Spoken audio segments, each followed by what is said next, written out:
Guys movie में आप लोग देखेंगे कि एक आदमी कार को चुराने की कोशिश करता है, लेकिन किसी कारण वो उसी कार के अंदर लॉक हो जाता है। लास्ट में इसका रीजन आपको बिल्कुल चौंका देगा। सो मूवी के स्टार्टिंग में हम एक हाई सिक्योरिटी वाले एरिया को देखते हैं। अब इसी दौरान यहाँ से एक सीरो नाम का आदमी गुजर रहा होता है। तभी वो आसपास किसी को ना देखकर इस मौके का फायदा उठाते हुए वो पास में खड़ी एक गाड़ी 4x4 के गेट को आसानी से खोलकर उसके अंदर चला जाता है। सीरो एक्चुअली एक चोर है और वो इस कार में भी चोरी करने के लिए ही आया है। वो इस कार को तो नहीं चुराता है, मगर इस कार के साउंड सिस्टम और डैशबोर्ड में रखी हुई चीजों को ले लेता है। अब यहाँ पर वो मस्ती करते हुए साथ में पीछे वाली सीट पर टॉयलेट भी कर देता है। अब सारा काम खत्म हो जाने के बाद भी जब वो इस कार से निकलने के लिए डोर खोलने की कोशिश करता है तो डोर नहीं खुलता है। वो दूसरे डोर को खोलने का ट्राई करता है, मगर सारे डोर ही लॉक्ड होते हैं। सीरो अब ट्रिगर हो जाता है, जिसके बाद में वो इस कार के शीशों को तोड़ने की कोशिश करने लगता है, मगर उसके शीशों पर पैर से इतना तेजी से मारने के बावजूद भी शीशे नहीं टूटते हैं। और टूटे भी कैसे, ये सारे ग्लास फुली बुलेट प्रूफ होते हैं। अब इसके बाद में सीरो डोर के प्लास्टिक वाले पार्ट को तोड़ के उसके अंदर हाथ डाल के खोलने का ट्राई करता है, मगर इसी चक्कर में उसके हाथ में चोट लग जाती है। अब जब उसके पास में कोई चारा नहीं बचता है तो वो अपने बैग से गन निकालता है और आगे की विंड शील्ड पर चलाता है। लेकिन जैसा कि मैंने बताया कि सारे शीशे बुलेट प्रूफ हैं, इसीलिए गोली चलाने के बाद में बुलेट रिफ्लेक्ट होकर उसी के ही पैर में लग जाती है, जिससे यहाँ पर सीरो की मुसीबत अब और भी बढ़ जाती है। खून को रोकने के लिए वो अपने घाव पर टी शर्ट लपेटता है। अब तभी बाहर एक औरत आती है जो इस कार के शीशे से अपनी लिपस्टिक को ठीक करती है। इससे ये पता चलता है कि कार के सभी शीशे पोलराइज्ड हैं, यानी कि बाहर से अंदर कुछ भी दिखाई नहीं देगा। और इसके बाद में वो औरत यहाँ से चली जाती है। सीरो अब अपने फोन से अपने वाइफ को कॉल करने की कोशिश करता है, लेकिन उसके फोन में बैटरी खत्म हो चुकी थी, जिससे फोन ऑफ हो जाता है। सीरो अब यहाँ पर बेहद ही बुरी तरीके से फंस चुका है। उसके पास में यहाँ पर कुछ खाने के लिए भी नहीं है और पीने के लिए उसके पास में बस थोड़ी सी पेप्सी होती है। खैर अब ये रात तो किसी तरह सीरो निकाल लेता है और अगले दिन जब सीरो जागता है तो उसने जो रेडियो चुराया था उसको कार में वो वापस लगाता है और कार में म्यूजिक बजाकर कुछ रिलैक्स करने की कोशिश करता है। वो साथ में फिर से डोर तोड़ने की कोशिश करता है, लेकिन इसी दौरान उस कार में अब कॉल आती है। सीरो कॉल को उठाता है, जिसके बाद में वो आदमी बताता है कि मेरा नाम डॉक्टर एनरिक फेरारी है, मैं इस एसयूवी का मालिक हूँ। मेरी 28 बार कार चोरी हो चुकी है और इसको मिला के अब 29 हो जाएंगी। मगर सीरो सिर्फ एक ही वर्ड कहता है कि मुझे यहाँ से बाहर निकालो।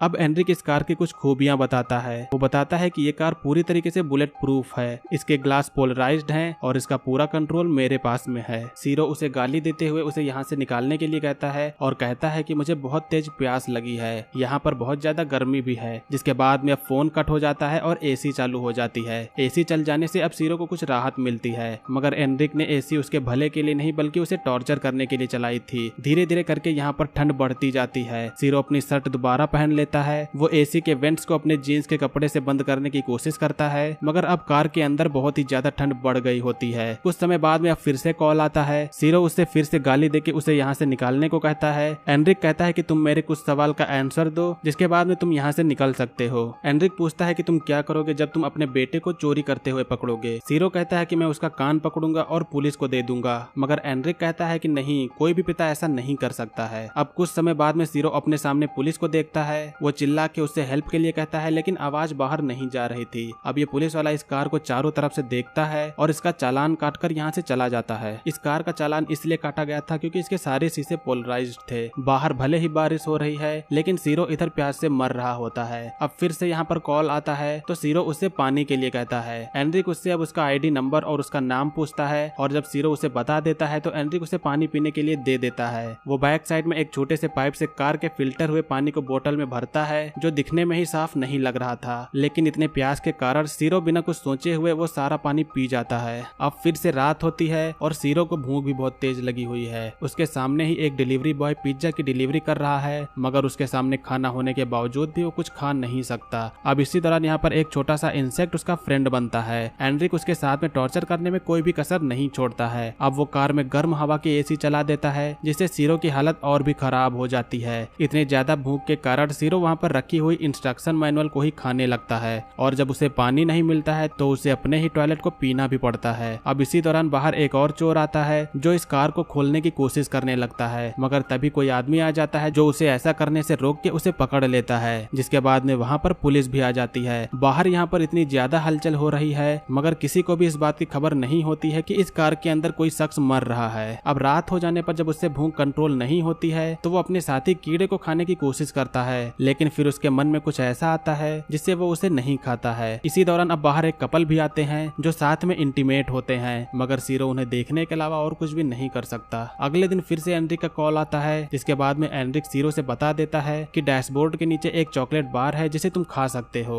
सीरो के चॉकलेट खाने के बाद में अब वो कुछ अच्छा महसूस करता है। सीरो अपने मोबाइल की बैटरी को निकालकर बाहर धूप में रख देता है और बाहर सभी लोगों के रूटीन को देखने लगता है। काफी बार कोशिश करने के बाद में सीरो आखिरकार दरवाजे में छोटा सा छेद कर देता है, मगर ये छेद इतना छोटा होता है जिससे कोई आवाज भी बाहर नहीं जा सकती। अब तभी फिर से एनरिक का कॉल आता है। वो बताता है कि मेरे पास इरीना और लियोनल की न्यूज है। इन दोनों के नाम सुनकर सीरो हैरान होता है, क्योंकि ये दोनों उसके बीवी और बच्चे थे। सीरो उससे पूछता है कि तुम उसके बारे में कैसे जानते हो, जिसके बाद में एनरिक बताता है कि मैंने तुम्हारी फैमिली से बताया है कि तुमने लॉटरी में $1 लाख जीते, जिसे वो तुम्हें देने के बाद में यहाँ से चला गया। इसे सुनकर सीरो को बहुत ही गुस्सा आती है। अब जब फोन कट हो जाता है तो सीरो ने जो बाहर बैटरी निकाल कर रखी थी उसको फोन में डालता है। फोन में बैटरी डालने पर फोन खुल जाता है और वो जल्दी से इसके बाद में अपनी वाइफ इरिना के पास में कॉल करता है, मगर उसकी वाइफ कॉल पिक नहीं करती है, जिससे सीरो को वॉइस मेल छोड़ना पड़ता है और इसके बाद में बैटरी भी डेड हो जाती है। अब अगले सीन में हम देखते हैं कि सीरो खाली बैठकर बार बार कार के स्टार्ट बटन पर क्लिक कर रहा है, लेकिन कुछ समय बाद में कार स्टार्ट हो जाती है। कार का गियर रिवर्स में अटका हुआ था, जिसके बाद वो तेजी से कार को पीछे की ओर ले जाता है, जिससे अब यहाँ पर कार का एक्सीडेंट हो जाता है और वो कार से बाहर निकलता है। वो सीधा कार से बाहर निकलकर पास के पेट्रोल पंप पर वहाँ के कैफे में जाता है। वो यहाँ पर से पानी की बोतल उठाकर और खाने के लिए बर्गर लेके टेबल पर जाकर खाने लगता है, लेकिन तभी वहाँ का सिक्योरिटी गार्ड आके कहता है कि इसके लिए तुम्हें पे करना होगा, मगर सीरो उसे गोली से मार देता है। लेकिन अब हमें यहाँ पर ये पता चलता है कि सीरो एक सपना देख रहा था। सीरो इस सब से अब पूरी तरीके से ऊब चुका है, इसीलिए वो इससे छुटकारा पाने के लिए सुसाइड का रास्ता चुनता है। वो गन को अपनी ओर करके ट्रिगर दबा देता है, लेकिन किस्मत से उस स्लॉट में बुलेट नहीं थी, जिसके बाद में वो गन को फेंक देता है। अब जब फिर से एनरिक का कॉल आता है तो एनरिक उसके सामने आता है, लेकिन सीरो एनरिक को उसके सामने देखने पर वो कोई भी रिएक्शन नहीं करता है, क्योंकि किसी भी रिएक्शन के लिए अब उसमें ताकत नहीं बची थी।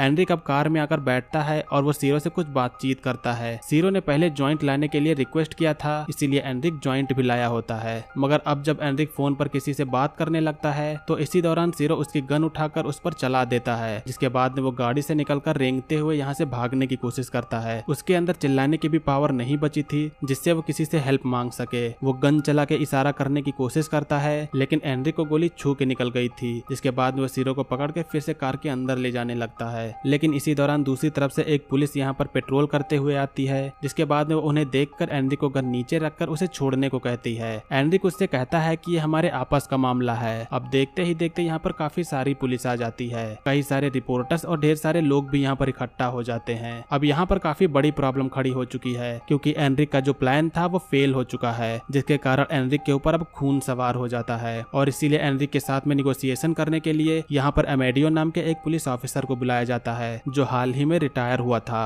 अब अमेडियो और एनरिक के बीच में काफी सारी बातें होती हैं। यहाँ पर जितने भी लोग होते हैं कुछ एनरिक के खिलाफ होते हैं और कुछ लोग एनरिक के साथ में होते हैं, क्योंकि ज्यादातर लोग जानते थे कि उन्हें भी कई सारी चोरियों का सामना करना पड़ा है। मगर दूसरी तरफ भले ही एनरिक की 28 कार्स चोरी हो जाने के बाद में उसने ये कदम उठाया है, लेकिन वो जो इस समय कर रहा है वो इससे भी बढ़कर है, जो कि उसे एक कातिल बना सकता है। यही कुछ इमोशन भरी बातें अमेडियो एनरिक के सामने रखता है, जिसके बाद में एनरिक का मन बदल जाता है और वह सीरो को जाने देता है। मगर अब एनरिक उस कार के अंदर बैठकर अपने आप को लॉक कर लेता है। इसके बाद वो अपने फोन से एक टाइमर चलाता है और यहाँ पर कुछ समय बाद वो कार ब्लास्ट हो जाती है। इधर सीरो तो बच जाता है, मगर जिसकी 28 बार कार चोरी हुई, जिसका कोई भी कसूर नहीं था, बस एक चोर को सबक सिखाने के लिए उसकी प्लानिंग फेल हो जाने के बाद में जब सभी लोगों ने उसका ये रूप देखा तो इस चोर से ज्यादा खतरनाक वो एनरिक को ही समझने लगे, जिसके बाद में उसे सुसाइड करना पड़ा। इधर सीरो का क्या, उसने भले ही कई गलत काम किए हों, मगर कोई भी एविडेंसेस न मिलने के बाद में उसे अगले ही दिन रिलीज कर दिया जाता है और इसी के साथ में इस ट्विस्ट से भरी थ्रिलिंग मूवी का एंड होता है। सो गाइज आप लोग जरूर कमेंट करके बताइएगा कि आप लोग को इस मूवी का एक्सप्लेनेशन कैसा लगा, और हाँ लाइक तो जरूर ही करिएगा।